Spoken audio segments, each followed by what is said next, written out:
In a world of crypto, there are a lot of rivalries, but few are as personal or as important as the one between Ethereum and Cardano.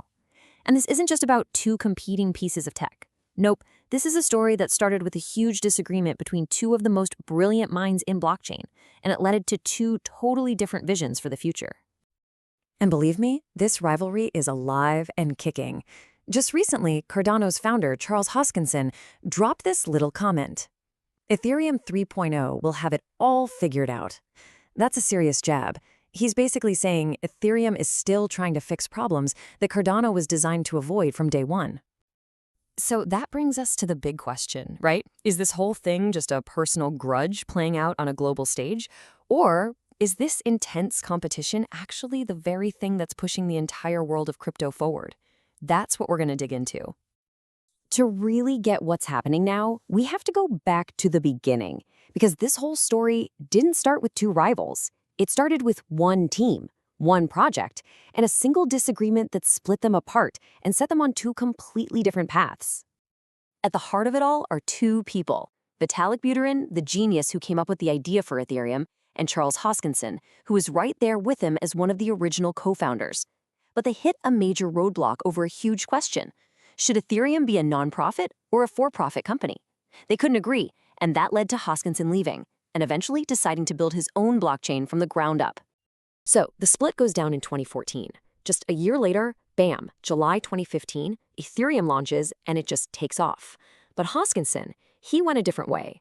He spent the next couple of years gathering a team of academics and engineers, and then in September 2017, he launched Cardano, a blockchain built on a totally different set of principles. And that difference in philosophy, well, it's everything. The personalities, the core beliefs of Buterin and Hoskinson, they are literally coded into the DNA of their blockchains. They're basically two completely different answers to the exact same problem. So here's how you can think about it. Ethereum is all about that move fast and build mindset. Launch it, see what breaks, and fix it as you go. It's about getting it out there into the real world. Cardano, on the other hand, is the total opposite. It's slow and steady wins the race. Every single step is based on academic research, peer-reviewed papers.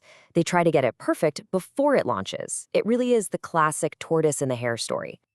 And hey, this isn't a one-sided thing. While there's definitely some mutual respect there, Vitalik has openly wondered if Cardano's slow and steady approach can even work in the crypto market, which moves at lightning speed.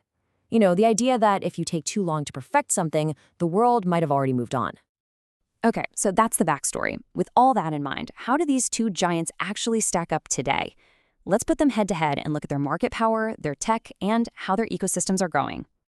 Ethereum's number one advantage is, without a doubt, its massive head start. It just completely dominates the world of decentralized finance, or DeFi.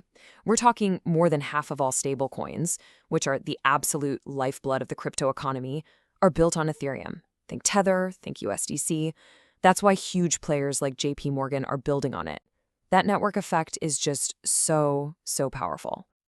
But don't count Cardano out. It has its own ace up its sleeve, a gigantic, decentralized treasury that's now worth over $1 billion. And here's the kicker. This war chest is controlled by the Cardano community itself.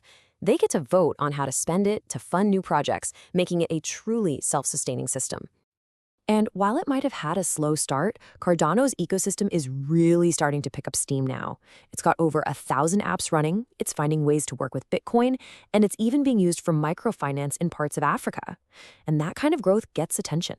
Big firms like Grayscale are looking into a Cardano ETF, and its built-in staking features are a huge draw for investors. This table really puts it all in perspective. So they both use proof of stake now, but look at the architecture. It's completely different. Ethereum is monolithic, which just means everything, the transactions, the computing, it all happens on one main chain. That's why it needs other things called layer 2s to help with traffic jams. Cardano, however, was built from the start with 2 layers, separating the money settlement stuff from the computing stuff. So Ethereum's strength is its huge existing network. Cardano is betting that its stronger security and decentralized control will win out in the long run. But of course, nothing's perfect. Both of these blockchains are facing some pretty serious challenges. And what's really interesting is that their biggest problems are a direct result of the very philosophies that made them what they are. For Ethereum, its problem is kind of a side effect of its own success. It's so popular that the network gets clogged, which drives up the transaction costs, what people call gas fees. And when things get really busy, those fees can get so expensive that it just doesn't make sense for a normal person to make a small transaction. It's the platform's biggest headache for sure. Cardano's challenge is pretty much the mirror image. Because it's so careful and methodical, it's just been slower to build out its ecosystem of apps and users. The big question for Cardano is, can it grow fast enough to really challenge Ethereum's huge lead before other, faster blockchains get there first? It's a real race against time. So where does that leave us? You've got these two powerhouse platforms that came from the same origin, but now they're taking two radically different paths toward what they believe is the future of a decentralized internet. But you know what? Here's the most important takeaway. No matter which one you're rooting for, this rivalry has been amazing for the crypto space. This competition is what forces both of them to get better. It pushes Ethereum to finally solve its fee problems, and it pushes Cardano to speed up its growth. They're literally making each other stronger. And that leaves us with this final massive question, one that goes way beyond just crypto. In the race to build the future of technology, what's the winning strategy? Is it better to be the first one there and build a huge network, even with its flaws? Or is it better to be the methodical planner who builds a more perfect foundation from the very start? The outcome of this rivalry? Well, it might just give us all the answer.